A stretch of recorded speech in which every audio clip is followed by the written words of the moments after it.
Hello everyone and welcome to MC talks. మొత్తానికి ఎన్టీఆర్ గారి Devara teaser అయితే రిలీజ్ చేశారు. ప్రీ అనౌన్స్మెంట్ నుంచి మోషన్ పోస్టర్లు, ఫస్ట్ లుక్లు ఇవన్నీ చూసినప్పుడు తెగ ఎక్సైట్ అయ్యాను నేనైతే. ఎందుకంటే అంత బ్లడ్ వైలెన్స్ లో చూపిస్తున్నారు కదా, మరి సినిమాలో కూడా ఏ రకంగా చూపించబోతున్నారా అని అనిపించింది. హానెస్ట్ గా one of the most awaited film of the 2024 అని చెప్పొచ్చు. ఎందుకంటే కొరటాల శివ గారు ఆచార్య లాంటి అల్ట్రా ప్రో మ్యాక్స్ డిజాస్టర్ ఇచ్చినప్పటికీ కూడా ఎన్టీఆర్ అండ్ కొరటాల శివ అనే కాంబినేషన్ కి ఫుల్ ఫ్లెడ్జ్డ్ గా హైప్ అయ్యాను నేనైతే. ఇప్పుడేమో గ్లిమ్స్ కూడా రిలీజ్ చేశారు. ఈ గ్లిమ్స్ లో మన ఎక్స్పెక్టేషన్స్ కి మించేసి బ్లడ్ అండ్ వైలెన్స్ ని, అలాగే అనిరుద్ గారు ఏమాత్రం తగ్గని బ్యాక్గ్రౌండ్ మ్యూజిక్ ని అందించారు. మొత్తానికి mass feast for mass fans అని చెప్పొచ్చు. ఈ గ్లిమ్స్ మీద నాకున్న ఒపీనియన్ అండ్ గ్లిమ్స్ ని వీలైనంత అనాలిసిస్ కూడా చేద్దాము. గ్లిమ్స్ అయితే చాలా బాగుంది. బ్యాక్గ్రౌండ్ లో అనిరుద్ గారి సాంగ్, మ్యూజిక్ అంతా కుమ్మేశారు. చెప్పాలంటే చాలా సింపుల్ గా 2-3 వాయిలెన్స్ షాట్లు పెట్టి లాస్ట్ లో ఒక సింపుల్ డైలాగ్ పెట్టి మిగతాదంతా అనిరుద్ కే వదిలేసినట్టుంది. లేకపోతే ఏంటి మరి, అనిరుద్ గారు సాంగ్ తో బీజిఎం తో కుమ్మి అవతలేశారు. జనరల్ గా రాడ్ కంటెంట్ కి కూడా మాస్ బీజిఎం తో అనిరుద్ గారు హిట్లు చేసిన బొమ్మలు ఉన్నాయి. ఈ లెక్కన ఆలోచిస్తే దేవరాకి కంటెంట్ తేడా కొట్టకుండా చూసుకుంటే మాత్రం పాన్ ఇండియాకి పెద్ద బ్లాక్ బస్టర్ ఈజీగా కొట్టొచ్చు. నాకు పర్సనలీ మూన్ షాట్ అయితే చాలా బాగా నచ్చింది. మూన్ ని ఫుల్ గా బ్లడ్ తో ఫిల్అప్ చేయటం చాలా బాగా అనిపించింది. ఇన్ కేస్ ఈ సినిమా యొక్క డిఓపి గారు లాంగ్ బ్యాక్ అగో ఈ షాట్ గురించి ట్విట్టర్ లో పోస్ట్ కూడా చేశారు. అప్పుడైతే అర్థం కాలేదు గానీ ఇప్పుడు మూన్ లిట్ బ్లడ్ వైలెన్స్ అంటే చాలా క్లారిటీ వచ్చేసింది. ఇంతకు ముందే అనౌన్స్మెంట్ పోస్టర్లు, కౌంట్ డౌన్ పోస్టర్ లో కూడా కత్తులు, కటారులు చూయిస్తున్నారు. సముద్రమంతా రక్తంతో నిండి పారింది. ఏదో టైటిల్ ఎలివేషన్ కోసమే అనుకున్నాను, కానీ ఈ గ్లిమ్స్ లో కూడా చాలా క్లారిటీగా చూపించారు రక్తపు సముద్రం అని చెప్పేసి.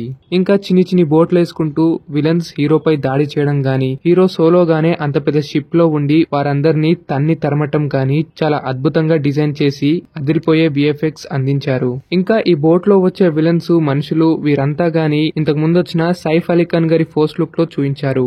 సైఫ్ అలీ ఖాన్ యొక్క మనుషులు అని గమనించొచ్చు. ఎంతైనా సైఫ్ అలీ ఖానే ఈ సినిమాకి విలన్ కదా. అతడి యొక్క ఫస్ట్ లుక్ పోస్టర్ కూడా చాలా సింపుల్ గానే ఉంది, అంత మాస్ అనిపించలేదు. కానీ హీరో మాత్రం ఫుల్ ఫ్లెడ్జ్డ్ గా, పవర్ఫుల్ గా, వాలెంట్ గా కనిపిస్తున్నాడు. అంటే విలన్ ని సింగిల్ ఐతో డామినేట్ చేసేలా.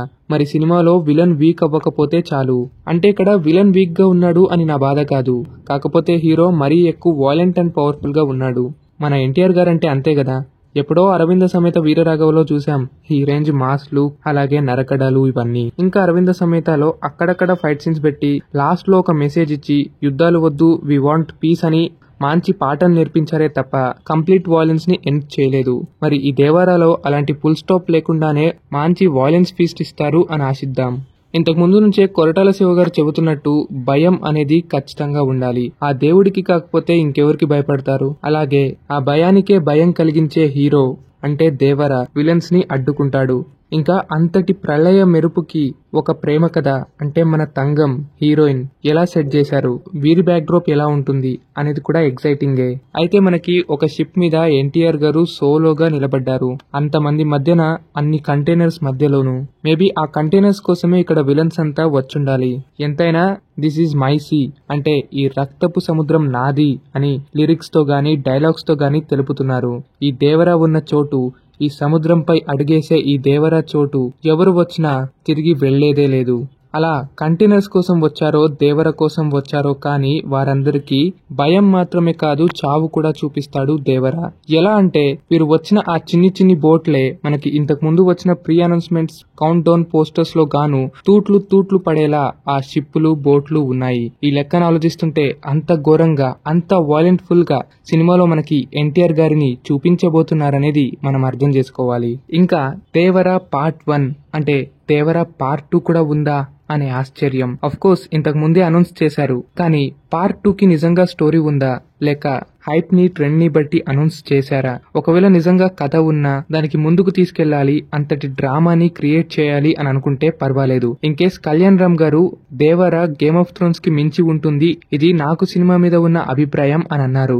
గేమ్ ఆఫ్ థ్రోన్స్ లోని డ్రామా, వైలెన్స్ అంతా బాగుంటుంది. ఇక్కడ దేవరాలో వైలెన్స్ చూపించారు గానీ డ్రామా ఏంటి, కథనం ఏంటి అనేది ముందు తెలియాలి. ఎంతైనా ఇది గ్లిమ్స్ కదా. ఏప్రిల్ న మనకి సినిమా రిలీజ్ అవుతుంది. సో ఈలోపు వచ్చే టీజర్, సాంగ్స్, ట్రైలర్స్ కాస్త క్లారిటీ ఇవ్వచ్చు. ఖచ్చితంగా వాటి అప్డేట్స్ కూడా మన ఛానల్లో అందిస్తాం. సో ఇవాల్టి వీడియో అయితే ఇంతే. గ్లిమ్స్ అయితే నాకు పిచ్చగా నచ్చింది. And this is the best glimpse for ever అని చెప్పగలను. ఐ మీన్ రాజమౌళి గారి కొమరం భీముడు టీజర్ తర్వాత నాకు ఎన్టీఆర్ గారి నుంచి వచ్చిన పిచ్చగా నచ్చిన అవుట్పుట్ అయితే ఈ దేవరా గ్లిమ్స్. సింపుల్ గా లాస్ట్ ఒక word, all hell the tiger. ఇంకా ఇంతకు మించి ఏం చెప్పలేను. సో మీకు గ్లిమ్స్ ఎలా అనిపించింది అనేది కామెంట్ సెక్షన్ లో తెలపండి. అలాగే గ్లిమ్స్ లో మీరు గమనించిన చిన్ని డీటెయిల్స్ ఏంటో కామెంట్ చేయండి. మీరు కనుక ప్రీమియం ట్రిప్లెక్స్ విల్లాస్ కోసం చూస్తున్నారా, అయితే ఇది మీకోసమే. Including club house and amenities కూడా. Home theatre, banquet hall, super market, yoga meditation room, gym, aerobics, swimming pool, coffee shop, indoor games, lavish guest rooms, terrace garden, ఇలా అన్ని అవైలబిలిటీస్ ఉన్నాయి. పిల్లల కోసం outdoor sports and activity areas కూడా, like children play area, badminton court, net cricket, skating area, rain dance, senior citizens area, cycling park, party lawn, temple, amphitheatre, 1 kilometre walking track కూడాను. Price వచ్చేసి 8500 RS per SFT మాత్రమే. అది కూడా market లోనే అతి తక్కువ ధరకు. అడ్రస్ వచ్చేసి దూలపల్లి రోడ్, గుండ్లపోచంపల్లి, మెడ్చల్లో. ఇంకా కాంటాక్ట్ అవ్వండి 9618570028 ఆన్ వాట్సాప్.